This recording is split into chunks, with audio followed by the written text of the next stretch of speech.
Assalamualaikum warahmatullahi wabarakatuh. Halo para pembelajar, jumpa lagi di Ruang Belajar IPS. Bagaimana kabar Anda hari ini? Mudah-mudahan kita semua tetap diberikan kesehatan dan semangat untuk tetap belajar. Salam belajar. Ruang Belajar IPS mengucapkan terima kasih kepada Anda semua yang telah turut serta dalam mengembangkan channel ini dengan cara subscribe dan share sebanyak-banyaknya channel ini, sehingga kami akan tetap semangat untuk terus menyajikan seluruh rangkaian informasi dan wawasan tentang materi IPS. Pada kesempatan ini, tema yang akan kita bahas yaitu tentang memanfaatkan persaingan sebagai peluang untuk meraih keunggulan ekonomi bangsa. Sumber diambil dari buku IPS kelas 9, kurikulum 2013. Edisi revisi 2018, terbitan Kementerian Pendidikan dan Kebudayaan Republik Indonesia. Tujuan pembelajaran kita yaitu setelah Anda menyimak penjelasan dan pemaparan tentang materi ini, diharapkan Anda mampu menjelaskan kembali keunggulan di bidang ekonomi dan contoh keunggulan ekonomi yang dimiliki oleh Indonesia. Pengertian keunggulan komparatif. Teori keunggulan komparatif merupakan teori yang dikemukakan oleh David Ricardo. Ia adalah seorang pakar ekonomi politik dari Inggris dan merupakan pemikir ekonomi klasik yang paling berpengaruh, bersama dengan Thomas Malthus, Adam Smith, dan John Stuart Mill. Keunggulan komparatif menyatakan bahwa suatu negara dianggap mampu menghasilkan barang dan jasa lebih banyak dengan biaya murah dibandingkan dengan negara lain.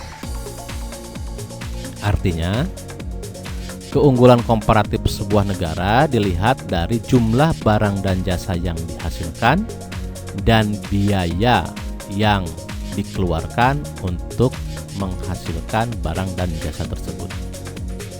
Apabila suatu negara mampu menghasilkan lebih banyak barang dan jasa dibandingkan dengan negara lain dan dengan biaya yang lebih murah atau efisien dibandingkan dengan negara lain, maka negara tersebut memiliki keunggulan komparatif.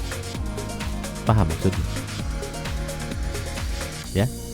Jadi kita bahas sekali lagi bahwa keunggulan komparatif suatu negara dilihat dari kemampuan suatu negara tersebut menghasilkan barang dan jasa dengan biaya yang lebih murah dibandingkan dengan negara yang lainnya. Paham ya? Nah, keuntungan keunggulan komparatif. Keuntungan keunggulan komparatif yaitu dapat meningkatkan standar kehidupan dan pendapatan jika suatu negara melakukan spesialisasi produk suatu barang atau jasa yang memiliki produktivitas yang tinggi serta efisiensi yang tinggi pula. Artinya, akan lebih baik suatu negara dan lebih tinggi keunggulan komparatif suatu negara apabila negara tersebut mampu melakukan spesialisasi produk barang atau jasa. Bila negara tersebut mampu memproduksi barang dan jasa yang tidak dimiliki atau tidak mampu diproduksi oleh negara lain, maka negara tersebut memiliki keuntungan dari keunggulan komparatif. Jadi, spesialisasi sebuah produk atau jasa itu merupakan sebuah strategi agar negara tersebut mampu menghasilkan keuntungan dari keunggulan komparatif yang dimiliki oleh negara tersebut. Kita beranjak ke pengertian keunggulan mutlak. Keunggulan mutlak terjadi apabila suatu negara dapat menghasilkan komoditi-komoditi tertentu dengan lebih efisien dibandingkan dengan negara lain. Nah, artinya seperti ini. Suatu negara yang mampu menghasilkan barang dan jasa dengan kualitas yang baik dan dengan harga yang lebih murah dibandingkan dengan negara yang lain yang juga sama menghasilkan barang dan jasa sejenis, maka negara tersebut memiliki keunggulan mutlak. Bahkan apabila negara tersebut mampu menghasilkan barang dan jasa yang tidak bisa dimiliki oleh atau diproduksi oleh negara lain, maka negara tersebut memiliki keunggulan mutlak. Sebagai contoh, misalnya Indonesia menghasilkan rempah-rempah, kekayaan alamnya yang luar biasa, menghasilkan rempah-rempah yang diminati oleh bangsa Eropa. Apabila kualitas rempah-rempah yang dihasilkan oleh Indonesia ini lebih bagus dengan harga yang lebih murah dibandingkan dengan rempah-rempah yang diproduksi oleh negara dari kawasan Asia Tenggara lainnya, maka Indonesia memiliki keunggulan mutlak terhadap komoditi rempah-rempah. Atau bahkan misalnya Indonesia mampu menghasilkan rempah-rempah yang tidak bisa dihasilkan oleh negara lain, maka Indonesia memiliki keunggulan mutlak. Itulah yang dimaksud dengan keunggulan mutlak. Keuntungan-keunggulan mutlak. Keuntungan-keunggulan mutlak adalah keuntungan yang diperoleh negara karena negara tersebut mampu memproduksi barang dengan biaya murah dibandingkan dengan negara lain. Nah, sudah jelas ya. Jadi keuntungan dari keunggulan mutlak itu adalah keuntungan suatu negara yang didapat karena negara tersebut mampu memproduksi barang dengan biaya yang murah dibandingkan dengan negara lain. Bisa dipahami ya? Karena dalam perdagangan konsumen akan mencari atau berusaha untuk mendapatkan barang yang harganya relatif murah. Tentu dengan tidak mengabaikan kualitas. Ya, tadi sudah disebutkan contohnya apabila Indonesia mampu menghasilkan rempah-rempah yang berkualitas namun dengan harga yang lebih murah dibandingkan dengan negara lainnya, maka Indonesia memiliki keuntungan dari keunggulan mutlak. Paham ya? Pengembangan pusat-pusat keunggulan ekonomi Indonesia.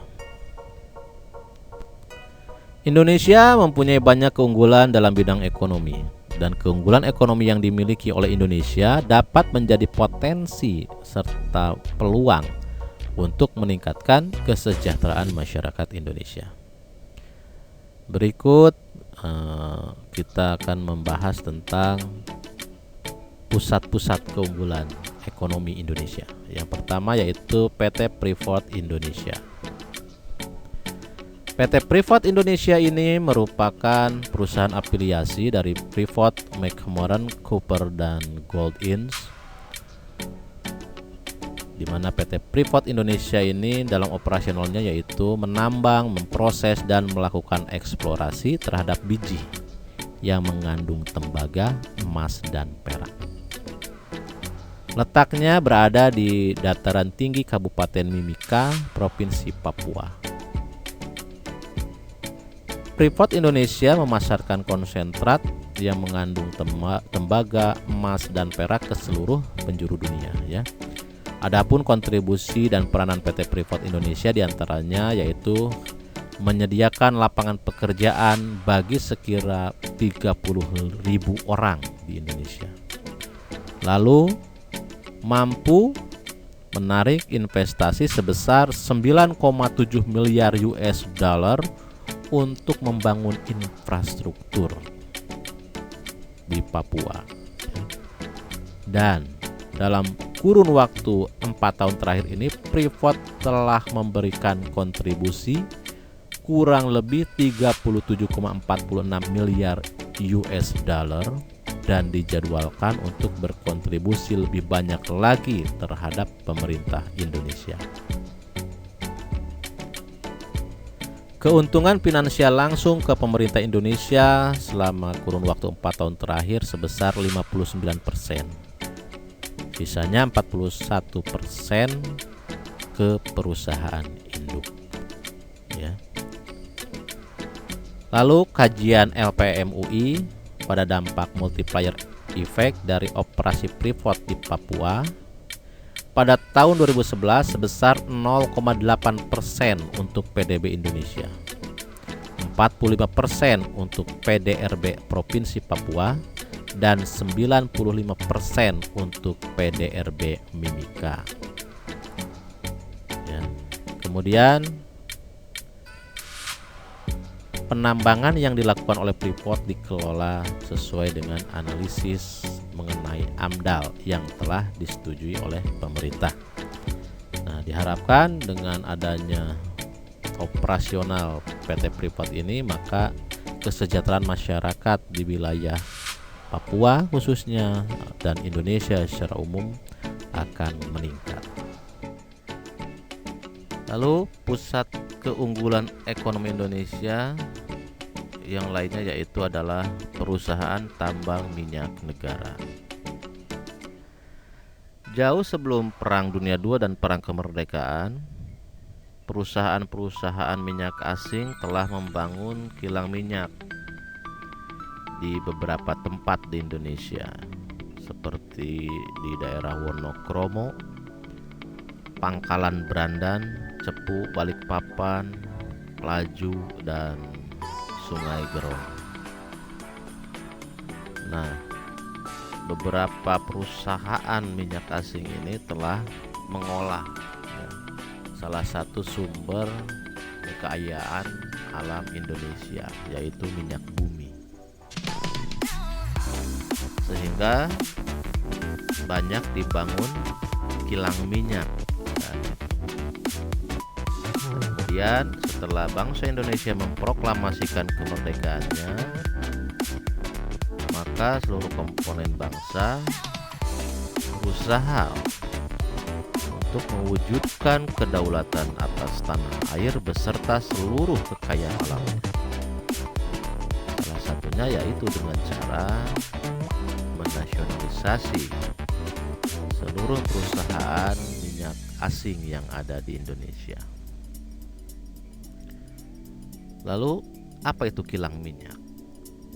Kilang minyak adalah pabrik atau fasilitas industri yang mengolah minyak mentah menjadi produk petroleum yang bisa langsung digunakan maupun produk-produk lain yang menjadi bahan baku bagi industri petrokimia.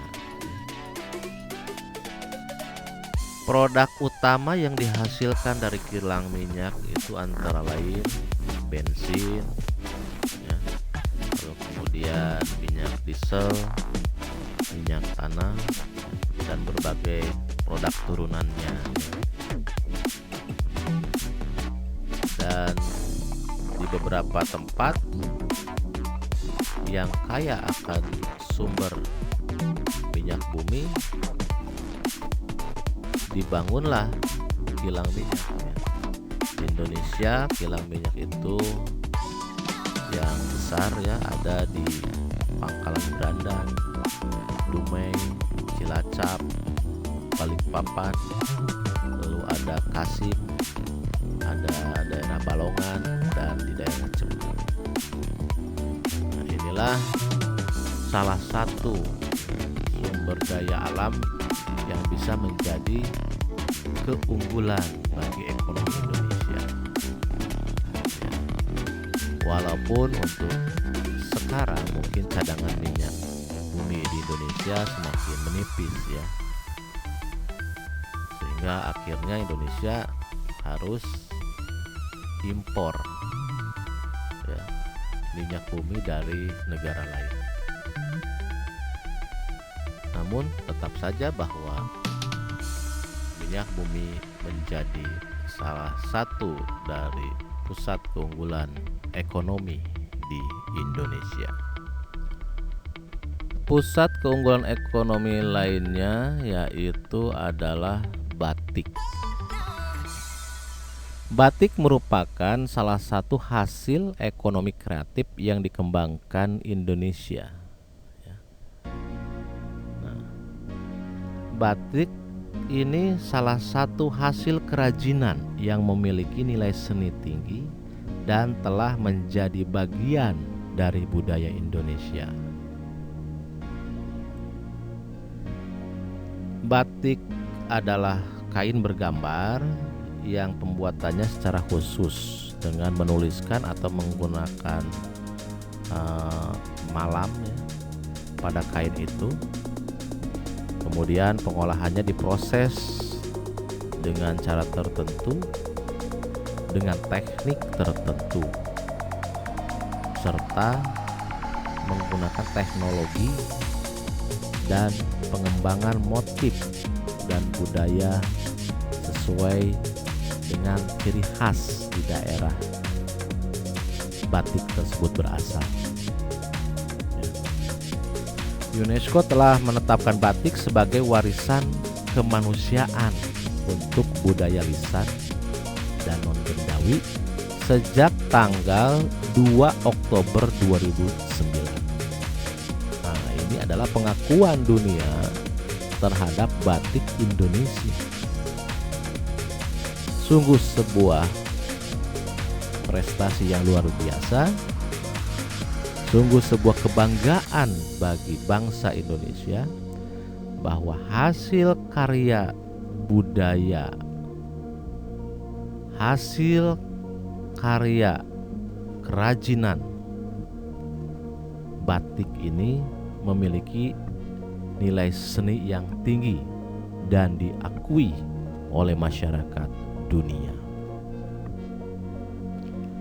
Dilihat dari tekniknya, batik menjadi 3 bagian, ya. Jadi ada 3 bagian batik dilihat dari teknik membuatnya. Yang pertama, batik tulis. Jadi pada batik tulis ini kain dihias dengan tekstur dan corak batik, ya, menggunakan tangan. Nah, ini sangat manual sekali dan memerlukan keahlian yang khusus dari si pembuatnya. Kemudian ada batik cap. Pada batik cap ini kain dihias dengan tekstur dan corak batik yang dibentuk dengan menggunakan cap, ya. Cap ini biasanya terbuat dari tembaga. Namun bila si pembuatnya tidak memiliki keahlian dan ketelitian yang cukup bagus, maka hasilnya juga tidak akan bagus, ya. maka keahlian, ketelitian, kecermatan pembuat batik dengan menggunakan cap ini juga tetap diperlukan ya. Lalu ada batik lukis. Pada batik lukis ini proses pembuatan batiknya dengan cara melukis pada kain putih. Ini juga memerlukan keahlian yang cukup tinggi ya dari si pembuatnya ya. Nah, inilah kekhasan dari batik Indonesia berdasarkan teknik pembuatannya. Kemudian mengapa batik bisa menjadi pusat keunggulan ekonomi? Batik berasal dari berbagai daerah di Indonesia dengan ciri khasnya sendiri-sendiri. Selain itu, batik juga mempunyai corak yang bermacam-macam menurut daerah asalnya. Sehingga batik pantas menjadi salah satu keunggulan bangsa, cagar budaya, dan cagar usaha yang bernilai sangat tinggi. Sehingga dari situlah banyak pihak yang kemudian terdorong untuk membangun pusat-pusat batik, baik pusat produksi ataupun pusat penjualan. Nah, sehingga melalui pusat batik secara nasional ya, itu memudahkan para pedagang ataupun pengrajin ya, dalam memasarkan hasil produksinya. Nah, itu salah satu alasan mengapa batik menjadi pusat keunggulan ekonomi.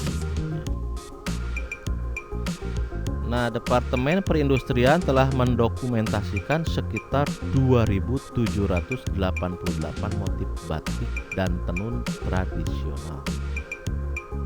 Luar biasa ya jumlah motif batik di Indonesia ini.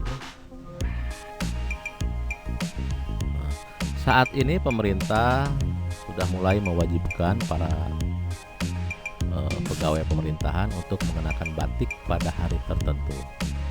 Dan juga biasanya para siswa di berbagai sekolah sudah diwajibkan ya untuk memakai seragam batik.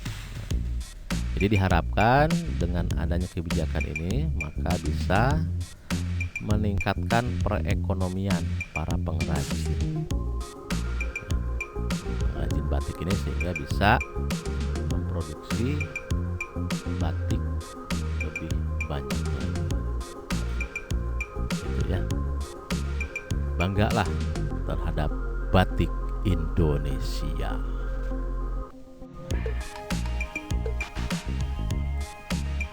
Nah, pusat keunggulan ekonomi Indonesia lainnya yaitu adalah hutan.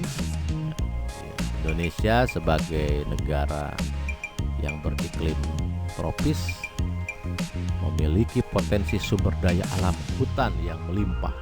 Jumlahnya, luasnya sangat besar sekali. Hutan adalah ekosistem daratan yang menyediakan oksigen, kayu, dan tempat tinggal bagi beragam flora dan fauna. Hutan dapat dibedakan berdasarkan iklim, relief, dan jenis tanahnya menjadi hutan hujan tropis, hutan musim, hutan sabana, dan hutan bakau atau mangrove. Kenapa hutan menjadi pusat keunggulan ekonomi Indonesia? Ya, kalau kita kaji, memang hutan ini menyediakan berbagai macam yang dibutuhkan oleh manusia dan bisa dimanfaatkan. Yang paling penting adalah hutan sebagai paru-paru dunia, karena hutan menyediakan oksigen bagi manusia. Sangat krusial kan, bahwa peran hutan itu bagi manusia, bagi kehidupan manusia itu sangat penting sekali, yaitu untuk menyediakan oksigen. Lalu hasil hutan yaitu kayu bisa dimanfaatkan dan memiliki nilai ekonomi yang tinggi. Bahan bangunan, furniture, itu sebagian besar bahan bakunya adalah kayu. Lalu sebagai tempat tinggal juga bagi beragam flora dan fauna. Nah, maka dari itu hutan diakui sebagai pusat keunggulan ekonomi yang dimiliki oleh Indonesia, dan itu harus kita lestarikan agar manfaat yang dihasilkan dari hutan bisa dirasakan oleh generasi keturunan kita, ya. Dari generasi ke generasi tetap bisa memanfaatkan hasil hutan Indonesia. Jadi jagalah hutan kita. Kemudian gas alam. Gas alam merupakan barang tambang yang pembentukannya sama seperti minyak bumi, hanya saja bentuknya berupa gas. Gas alam dapat pula diubah menjadi bentuk cair yang sering kita sebut dengan LNG. Nah, daerah penghasil gas alam terbesar di Indonesia ada tersebar di beberapa wilayah, yaitu di Arun, di Nangro Aceh Darussalam, lalu Bontang daerah Kalimantan Timur, lalu di daerah Tangguh di Papua, dan Pulau Natuna. Gas alam ini manfaatnya sama seperti minyak bumi, sehingga bisa dimanfaatkan sebagai sumber energi di negara kita. Ya. Bahkan menurut para ahli bahwa gas alam di Indonesia ini cadangannya sangat melimpah, ya. Dan itu tentu saja memiliki nilai ekonomi yang tinggi, sehingga gas alam bisa termasuk dalam pusat keunggulan ekonomi Indonesia. Nah, kekayaan alam lainnya yaitu perikanan, ya. Laut, sungai, danau ada semua di Indonesia. Bahkan wilayah laut merupakan wilayah terluas, ya, dari seluruh wilayah Indonesia. Sehingga potensinya yaitu perikanan. Perikanan di Indonesia dapat dibedakan menjadi perikanan tangkap dan perikanan budidaya. Perikanan tangkap adalah usaha penangkapan ikan di habitat aslinya seperti danau, sungai, dan laut. Sedangkan perikanan budidaya adalah usaha pembiakan ikan pada satu tempat tertentu yang kemudian dapat dipanen. Potensi perikanan di Indonesia ini sungguh luar biasa besar. Karena Indonesia dianugerahi dengan laut yang luas, ya. Lalu kemudian di daratannya ada sungai-sungai yang panjang, ya, dan danau. Ini merupakan potensi yang bisa dimanfaatkan oleh rakyat Indonesia, ya, oleh bangsa Indonesia, ya,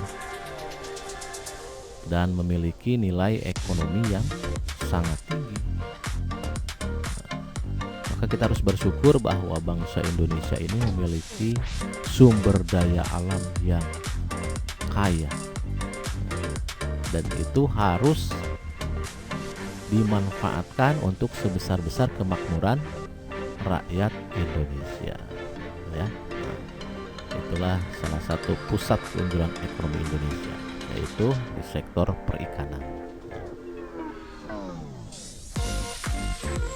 Nah, kemudian batu bara.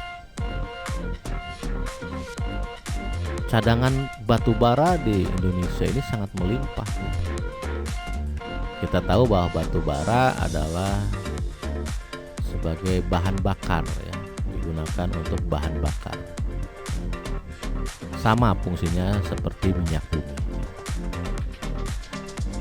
Batu bara adalah salah satu bahan bakar fosil yang termasuk dalam kategori tidak dapat diperbaharui. Nah, batu bara terbentuk dari hasil tumbuh-tumbuhan yang membusuk dan mengendap selama jutaan tahun di dalam lapisan bumi. Di Indonesia, daerah penghasil batu bara terbesar ada di Sawah Lunto, Tanjung Enim, Kalimantan Barat, Kalimantan Tengah, Samarinda, Pulau Sebuku, Makassar, dan Papua.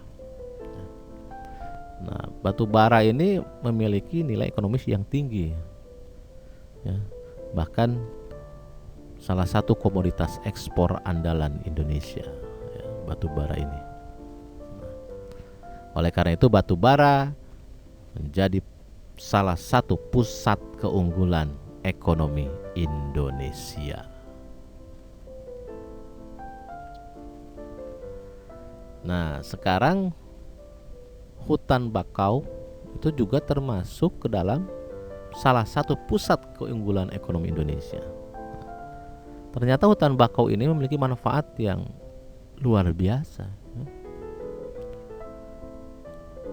Hutan bakau adalah hutan yang berada di rawa Payau atau wilayah pesisir. Ya. Wilayah pesisir itu adalah wilayah yang terpengaruh oleh pasang surut air laut. Ya. Nah, manfaatnya hutan bakau itu selain tempat untuk mencegah abrasi, ya, pengikisan daratan oleh air laut, juga bisa dimanfaatkan sebagai objek pariwisata, ya. Lalu tempat perlindungan hewan dan ikan, dan kayunya juga bisa dimanfaatkan, ya, hutan bakau. Dengan wilayah pantai yang luas, maka potensi hutan bakau di Indonesia ini sangat besar, ya. Karena Indonesia memiliki jalur wilayah pantai yang panjang sekali. Nah, kalau dijumlahkan panjang sekali. Indonesia itu kan negara kepulauan, ya. Ya, pasti ada garis pantai. Nah, di tiap garis pantai itu biasanya ada hutan, ya. Jenisnya yaitu hutan bakau, ya, mangrove. Nah, ini saat ini sedang diupayakan untuk memanfaatkan secara maksimal potensi hutan bakau, ya. Tadi selain sebagai fungsinya itu untuk mencegah abrasi, juga bisa dimanfaatkan hutan bakau ini sebagai daerah pariwisata, ya. Oke. Lalu terumbu karang. Terumbu karang adalah kumpulan karang-karang yang menjadi tempat tinggal bagi banyak biota laut berukuran kecil, ya. Karang yang disusun oleh suatu jenis hewan bernama polip yang hidup dengan menyerap kalsium karbonat dari air laut. Terumbu karang juga mempunyai banyak manfaat, ya. Selain sebagai tempat hidup ikan, juga bisa menjadi objek pariwisata, ya, dan sebagai objek penelitian, ya. Dan Indonesia ini kan negara kepulauan yang memiliki wilayah laut yang luas, sudah otomatis maka terumbu karangnya itu juga luar biasa melimpah jumlahnya. Ini bisa dimanfaatkan,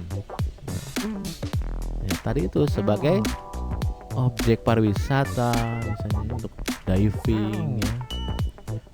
Kita bisa menyelam, menikmati keindahan terumbu karang, ya.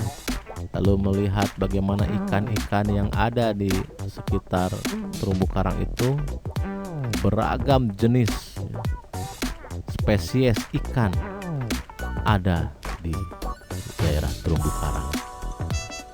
Nah, inilah salah satu keunggulan sumber daya alam Indonesia. Kita beruntung hidup di Indonesia. Pusat keunggulan ekonomi di Indonesia berpengaruh besar dalam berbagai bidang kehidupan. Dan tentu saja pengaruhnya ada yang bersifat positif dan ada juga yang bersifat negatif. Pertama adalah migrasi penduduk, ya.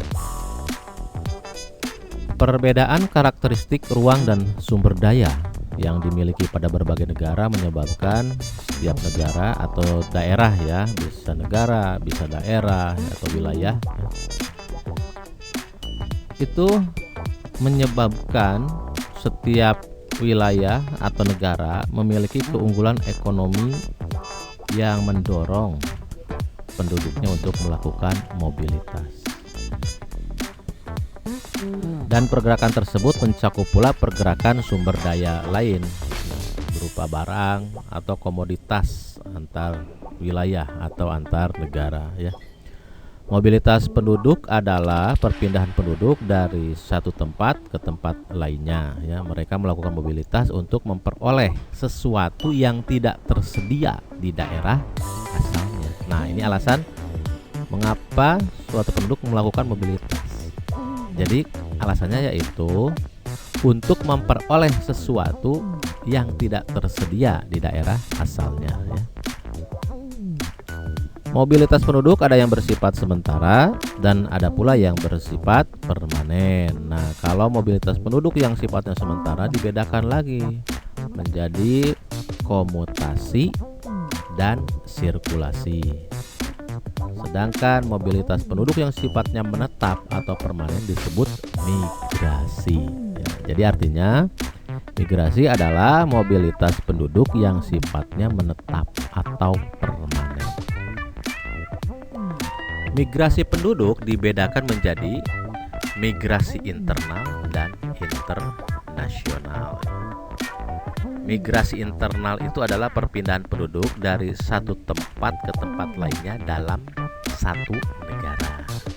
Kalau migrasi internasional, perpindahan penduduk antar negara. Migrasi internal yang terjadi di Indonesia itu dibedakan menjadi urbanisasi dan transmigrasi. Nah, karena pusat keunggulan ekonomi di Indonesia itu juga berbeda-beda, ya, di tiap wilayah itu keunggulan ekonominya juga berbeda-beda, maka berpengaruh juga terhadap perpindahan penduduknya, ya, atau migrasinya, ya. Biasanya penduduk akan melakukan perpindahan ke wilayah yang mendekati pusat keunggulan tersebut. Sebagai contoh, ya, keberadaan PT Freeport misalnya mempengaruhi kehidupan dan migrasi penduduk di Papua. Misal pada sebelum tahun 1967 wilayah Timika adalah hutan, masih hutan belantara. Nah, pada awal Freeport mulai beroperasi, penduduk yang hidupnya berpencar-pencar mulai masuk ke wilayah sekitar tambang Freeport sehingga meningkatkan pertumbuhan penduduk di Timika, ya, di daerah Timika itu meningkat, ya, karena adanya mobilitas penduduk, ya. Nah, pada tahun 1970 pemerintah dan Freeport lalu secara bersama-sama membangun rumah-rumah penduduk yang layak di Jalan Amuki, ya. Kemudian dibangun juga perumahan penduduk di sekitar selatan Bandar Udara yang sekarang menjadi kota Timika. Nah, itu dari gambaran itu kita bisa tahu bahwa penduduk akan selalu mendekati pusat keunggulan ekonomi, ya. Karena biasanya di pusat keunggulan ekonomi itu akan menjadi tempat untuk mencari nafkah atau tempat untuk meningkatkan kesejahteraan penduduk tersebut. Ya. Ada satu wilayah yang baru dibangun pabrik misalnya, maka wilayah sekitar pabrik tersebut akan terjadi mobilitas penduduk, ya. Pertumbuhan penduduknya akan meningkat karena memang tadi penduduk akan berusaha untuk mendekati pusat pertumbuhan ekonomi. Lalu yang kedua, transportasi.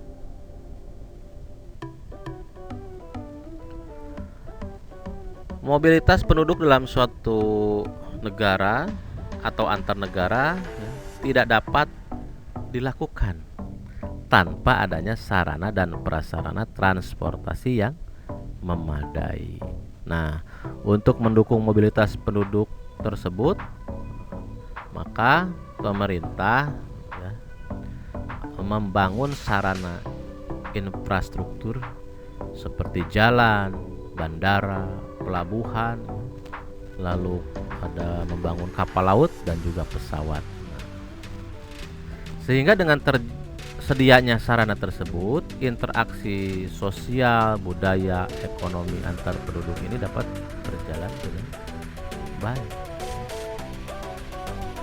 Infrastruktur di bidang sarana transportasi ini sangat penting untuk mendukung aktivitas sosial ekonomi penduduk. Jadi kalau misalnya antara daerah satu dengan daerah lainnya sudah terkoneksi dengan infrastruktur seperti jalan, pelabuhan, maka interaksi penduduk di antara kedua wilayah tersebut akan lebih mudah, sehingga tingkat ekonomi masyarakat atau migrasi barang dan jasa dari wilayah satu ke wilayah yang lainnya itu bisa berjalan dengan lancar.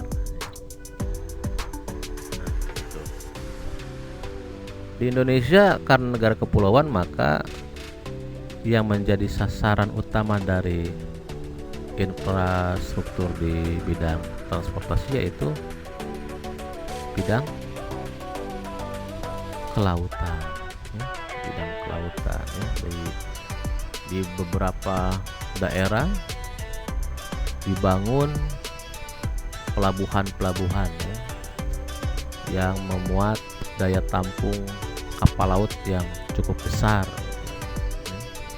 Sehingga konektivitas antar pulau di Indonesia itu bisa terjalin dengan baik. Dan proses migrasi penduduk juga akan berjalan dengan lancar. Itulah salah satu tantangan Indonesia dengan letak geografis yang terdiri dari banyak sekali pulau-pulau. Maka pemerintah berupaya untuk meningkatkan infrastruktur perhubungan antar pulau di Indonesia. Kemudian lembaga sosial ekonomi. Nah, di masa globalisasi sekarang ini, ya, bangsa Indonesia sedang mengalami perubahan yang besar di berbagai sektor. Ya, ini dibuktikan dengan kemajuan ilmu pengetahuan dan teknologi yang sangat cepat, seperti komputer, internet, televisi, media elektronik, ya, media sosial, dampaknya.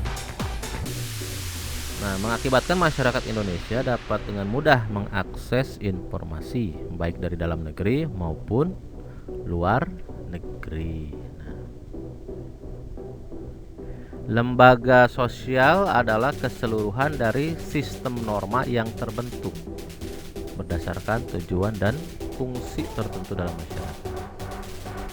Jadi dapat dikatakan bahwa lembaga sosial ini merupakan himpunan norma segala tingkatan yang berkisar pada suatu kebutuhan pokok di dalam kehidupan masyarakat. Masyarakat Indonesia yang heterogen ini, yang dari berbagai jenis suku, bangsa, lalu dengan latar belakang agama yang berbeda-beda, di mana satu sama lain saling berhubungan dan saling melengkapi dalam memenuhi kebutuhan masyarakatnya, maka memerlukan suatu lembaga sosial. Di masyarakat Indonesia merupakan satu kesatuan dari struktur yang terdapat dalam masyarakat, terdiri atas berbagai macam lembaga sosial, stratifikasi sosial, nilai dan norma sosial, serta kelompok-kelompok sosial ya. Nah, dalam kehidupan masyarakat ini akan terlihat berbagai macam lembaga sosial seperti lembaga pendidikan, ya, keluarga, politik, dan ekonomi. Nah, hubungan antara lembaga sosial dalam masyarakat itu tidak selalu ya, sejalan atau serasi. Ya. Ada saja ketidakcocokan antara berbagai lembaga sosial. Contoh lembaga sosial yang di bidang pendidikan adalah sekolah, ya, pesantren, kemudian pusat pelatihan, pusat pendidikan, baik formal maupun non formal.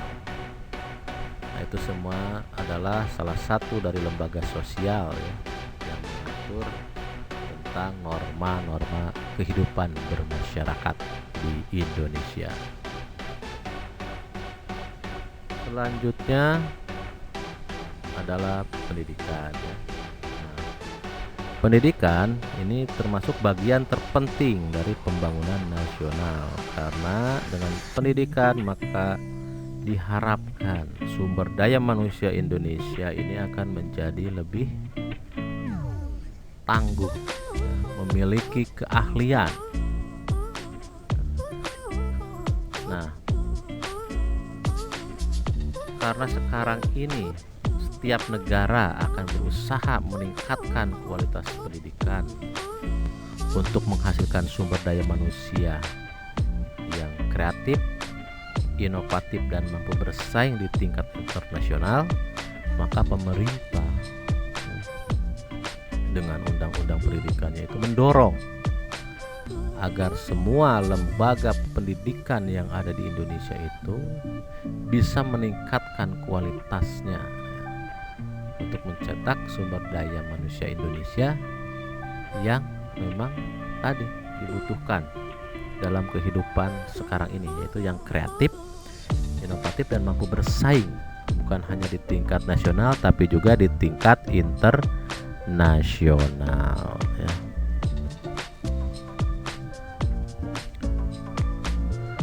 Lalu pekerjaan. Dengan tumbuhnya pusat-pusat keunggulan ekonomi, maka bertambahnya produksi barang dalam negeri ya. Jadi apabila pusat keunggulan tersebut mampu menarik minat pasar luar negeri, maka pertumbuhan produksi barang dalam negeri akan meningkat, sehingga berakibat kepada kebutuhan tenaga kerja yang akan memperluas lapangan kerja ya. Nah, itu. Jadi inilah dampak positif dari pusat keunggulan ekonomi, menyediakan lapangan pekerjaan. Nah, itu karena Indonesia ini sebenarnya sumber daya alamnya sangat luar biasa kaya, maka diharapkan dengan kekayaan sumber daya alam ini mampu dimanfaatkan secara maksimal oleh seluruh rakyat Indonesia melalui apa? Peningkatan kualitas sumber daya manusianya ya, dengan menggunakan instrumen lembaga pendidikan sebagai salah satu lembaga sosial yang ada di Indonesia. Nah, itu. Jadi jangan sampai kekayaan alam yang dimiliki oleh Indonesia ini hanya menjadi beban saja bagi rakyat. Tapi bagaimana kekayaan alam Indonesia ini bisa benar-benar dimanfaatkan oleh rakyat Indonesia sendiri. Tadi ada minyak bumi, ada emas, perak, batu bara, hutan, perikanan, lalu ada mangrove, Itu semua adalah potensi pusat keunggulan ekonomi kita, pusat keunggulan ekonomi Indonesia yang harus benar-benar dimanfaatkan, yang harus benar-benar diolah sehingga menjadi komoditas yang mampu mewujudkan keunggulan ekonomi Indonesia ya. Jadi mari kita sama-sama membangun Indonesia. Tibalah sekarang saatnya kuis. Silakan Anda simak pertanyaan berikut ini, lalu Anda jawab. Sekian dulu penjelasan dan pemaparan tentang pengaruh pusat-pusat keunggulan ekonomi. Tetap sehat, jaga semangat, salam belajar. Wassalamualaikum warahmatullahi wabarakatuh.